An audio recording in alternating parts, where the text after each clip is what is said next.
Have you ever noticed that you're checking your phone without even remembering picking up the device? That strange sensation of waking up in the middle of the night and before even fully processing where you are, your hand is already moving toward the glowing screen beside your bed?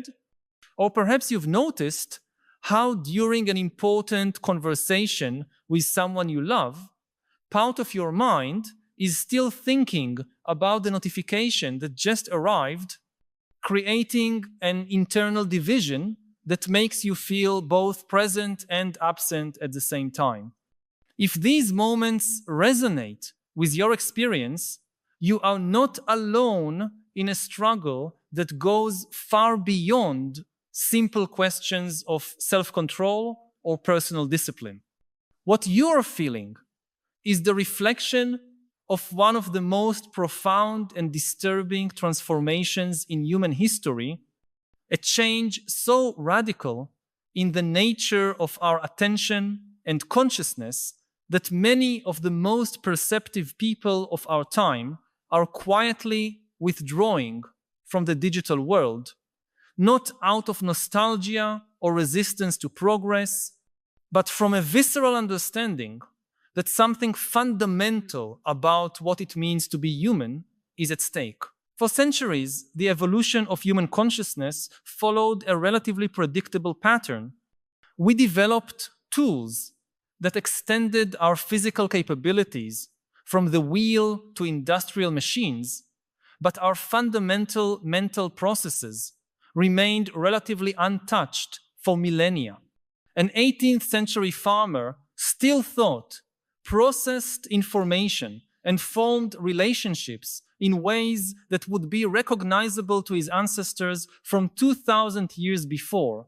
Human attention, that precious and limited capacity to consciously focus on specific aspects of reality, functioned according to the same basic principles that had guided our species throughout its entire evolutionary journey. We had natural periods of intense focus, alternated with moments of creative dispersion, cycles of social engagement, followed by needs for solitude and reflection, rhythms of activity and rest that respected the deep patterns of our nervous system. Even when we invented writing, the printing press, or the telegraph, these technologies amplified our capabilities without fundamentally reprogramming the neural circuits that govern how we think and feel. What happened in the last 2 decades represents a historic rupture of this millennial continuity. For the first time in human history, we have created a technological system that does not merely extend our capabilities, but actively reconstructs the basic patterns of how our mind functions. Contemporary digital platforms are not simply tools we use, but cognitive environments we inhabit. And these environments were designed by some of the brightest minds of our time with a very specific objective: to capture and monetize our attention through the creation of behavioral patterns that precisely mimic the neurological mechanisms of addiction.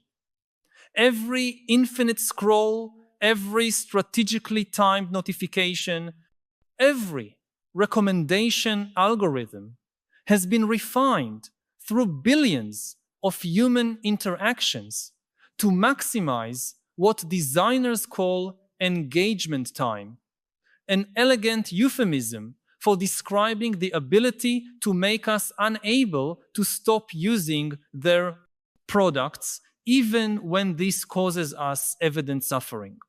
The most lucid people in our society have begun to recognize that this transformation is not accidental or an unwanted side effect of technological progress, but the direct result of a business model that treats human attention as raw material to be extracted and sold to advertisers. Technology executives who helped build these systems now send their own children to schools that completely prohibit the use of digital devices. Programmers who wrote engagement maximization algorithms practice intensive meditation to recover their capacity for focused attention. Neuroscientists who study the effects of digital technology on the brain choose to live in houses without Wi-Fi and use phones that only make calls. These are not technophobes or nostalgics for a bygone era, but professionals who deeply understand how these technologies work and who have made a conscious choice about what kind of mental life they want to preserve. The understanding emerging from this growing community of digital refugees is that the contemporary commercial internet was not designed to serve us, but to consume us. Every platform operates according to principles that are fundamentally incompatible with the flourishing of human consciousness. Speed has replaced reflection. Instant reaction has replaced thoughtful response. Constant external validation has replaced internal confidence. And simulation of connection has replaced real intimacy. The result is a form of life that produces constant low-grade anxiety, a persistent sensation that we are always missing something important, a growing inability to tolerate silence or solitude, and a fragmentation of attention that makes it progressively more difficult to engage deeply with any activity, relationship, or idea. Even more disturbing is the recognition that these effects are not limited to moments when we are actively using digital devices. The mere presence of a smartphone in the same environment, even when turned off, has been shown in repeated studies to significantly reduce our cognitive capacity. Our brain allocates mental resources to continuously monitor the possibility of new information, creating a state of constant partial alertness that prevents the kind of deep relaxation necessary for creativity, introspection, and emotional well-being. We have discovered that we are living in a state of permanent divided attention, where a significant part of our mental energy is always reserved for processing potential digital stimuli, leaving fewer resources available for the real life happening before us. The people who are consciously withdrawing from this system are not simply rejecting technology, but actively choosing a different way of existing in the world. They are rediscovering human capabilities that were beginning to seem obsolete, the ability to sustain focused attention for prolonged periods, the capacity to tolerate and even appreciate boredom as a fertile state for the emergence of new ideas, the art of being completely present in conversations without the compulsion to document or share the experience, and the deep pleasure of engaging with activities for their intrinsic value rather than for their potential to generate social validation online. This silent migration represents more than a personal preference or a temporary countercultural movement. It signals the recognition that we are facing a fundamental civilizational choice about what kind of conscious beings we want to be. On one side, we have the path of ever deeper integration with digital systems that promise efficiency, connection, and unlimited access to information, but that in practice produce mental fragmentation, chronic anxiety, and a form of alienation that is simultaneously hyper-connected and deeply lonely. On the other side, we have the possibility of preserving and cultivating forms of consciousness that value depth over speed, quality over quantity, presence over productivity, and wisdom over information.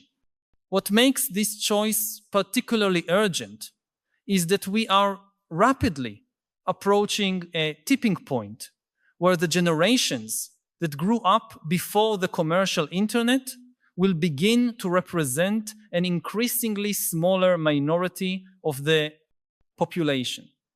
Children being born today will never know a world where human attention is not considered a resource to be extracted and sold. For them, constant mental fragmentation, anxiety over online social validation, and the inability to tolerate moments of non-stimulation will seem not only normal, but natural. Unless we take conscious measures to preserve and transmit alternative ways of existing, we risk completely losing cognitive and emotional capabilities that took millions of years to evolve. I need to pause for a moment to ask you directly, have you felt this growing tension between the time you spend connected and the quality of your mental life?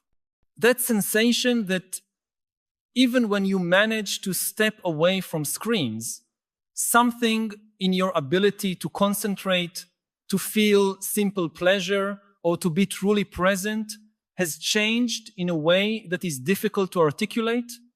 I know we often keep these concerns to ourselves, perhaps for fear of seeming dramatic, or because we believe we should simply be able to better control our technology use.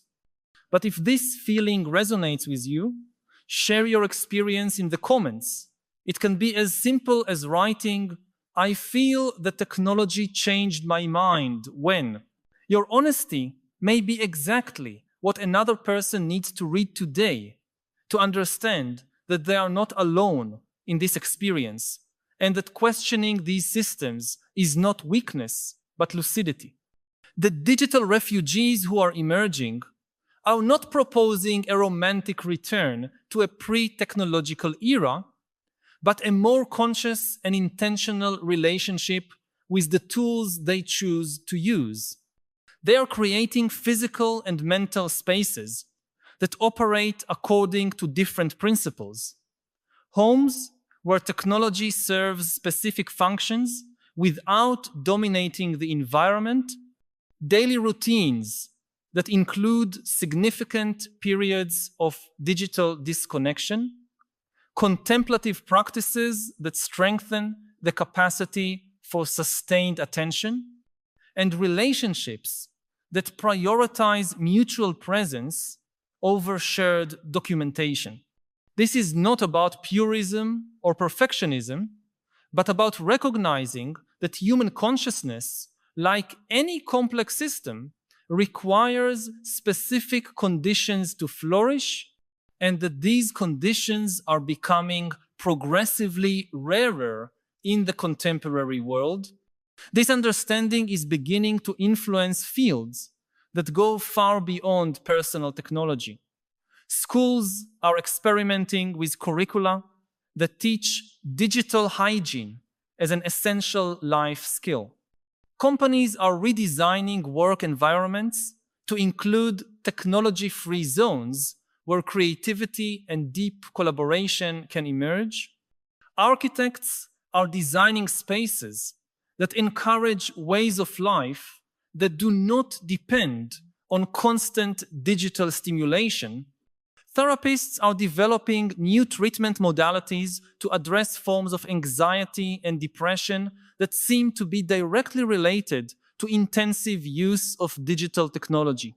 Researchers are exploring ancient contemplative traditions in search of practices that can help the contemporary mind recover capabilities that are being eroded by hyperconnectivity. What emerges from these diverse experiments is a more nuanced understanding of the relationship between technology and human flourishing. The question is not whether we should or should not use digital tools, but how we can create conditions where technology genuinely serves our development as conscious beings instead of transforming us into products to be optimized for others' profit.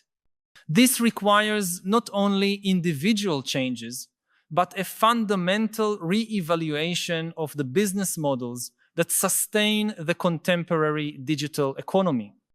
As long as human attention is treated primarily as a resource to be extracted, any healthy use of technology will be a form of resistance that demands constant vigilance.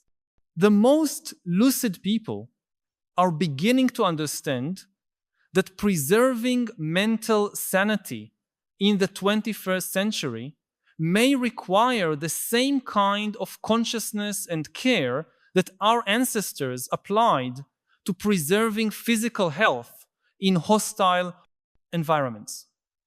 Just as we learn to filter polluted water, avoid contaminated food, and protect our skin from excessive radiation, we may need to develop cognitive equivalents, practices and technologies that filter toxic information, protect us from systematic psychological manipulation, and preserve our capacity to think clearly and independently in an environment designed to produce confusion and dependence.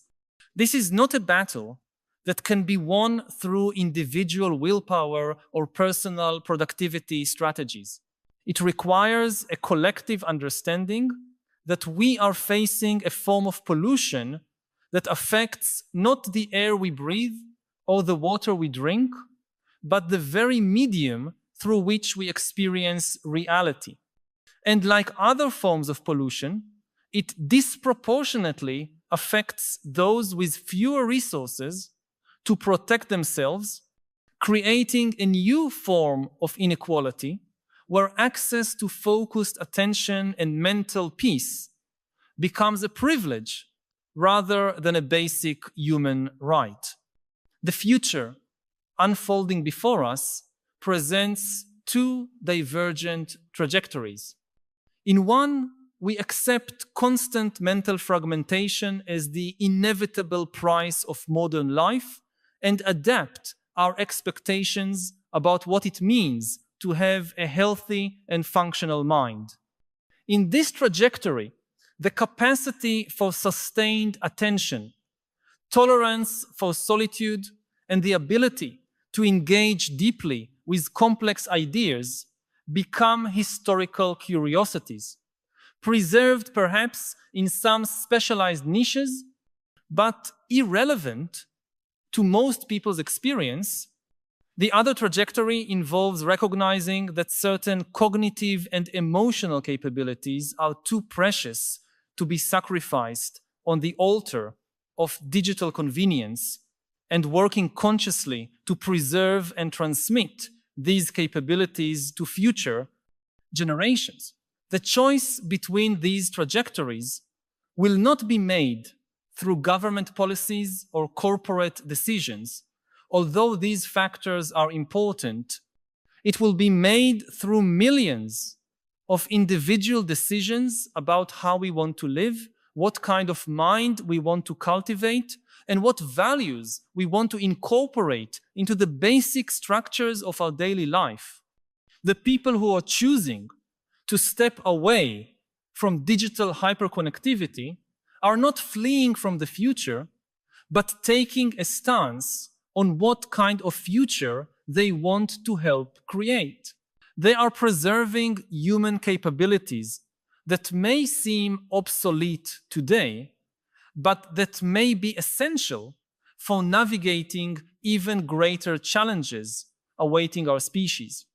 This conscious preservation of human attention may prove to be one of the most radical and necessary acts of our time, in an era where almost everything is being quantified, optimized, and monetized, choosing to protect the quality of our inner life represents a form of resistance that goes to the heart of what it means to be human. This is not about nostalgia or fear of progress, but about evolutionary wisdom, a recognition that some characteristics of human experience are too fundamental to be redesigned by algorithms whose primary purpose is to maximize advertising revenue. If these reflections have touched on something you have been feeling, but perhaps have not found words to express, know that you are not alone and that questioning these systems is not a sign of weakness or inadequacy to the modern world. By subscribing to the channel, you will connect with a growing community of people who share your concerns and your desire for a deeper understanding of how to preserve your sanity and wisdom amid the transformations we are experiencing. Each week, we meet here to explore together the great questions that define our era and to seek not only understanding, but also more conscious ways of living amid the pressures and possibilities of the contemporary world. This is not just a channel, but a space for reflection and collective growth.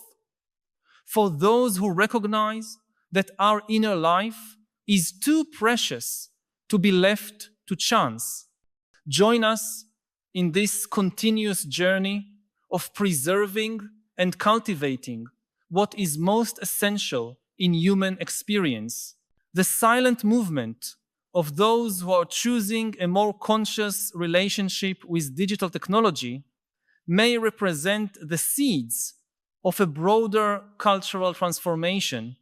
Perhaps we are witnessing the first signs of an emerging collective wisdom, a recognition that true human progress is not measured only by the speed with which we process information or the efficiency with which we execute tasks, but by the depth with which we experience life, the quality of relationships we cultivate, and the peace we find in our own company. The most lucid people of our time are not fleeing from the future, but working to create a future where being human still means something more than being an optimized consumer of digital content.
is that you have an extremely cynical view of humans and of human societies spreading both on the right but also on the left. They say that the only reality is power, that all social interactions, all human interactions are actually power struggles, that all human institutions are just conspiracies to gain power, that journalists, scientists, historians, judges, politicians, these are just conspiracies to gain power. Whenever somebody tells you something, you shouldn't ask, is it true? Because nobody cares about the truth. This is naive. They would tell you, no, this is a power play. Who benefits? Who benefits? Yeah. Whose privileges are being served? Whose interests are being served? This is something that Donald Trump agreed with Karl Marx, at least on that everything is just a power struggle. And if you think like that, all trust collapses, and the only thing that is left standing, that can remain standing, is a dictatorship. This is not just extremely cynical, this is just wrong. People are not these power-crazy demons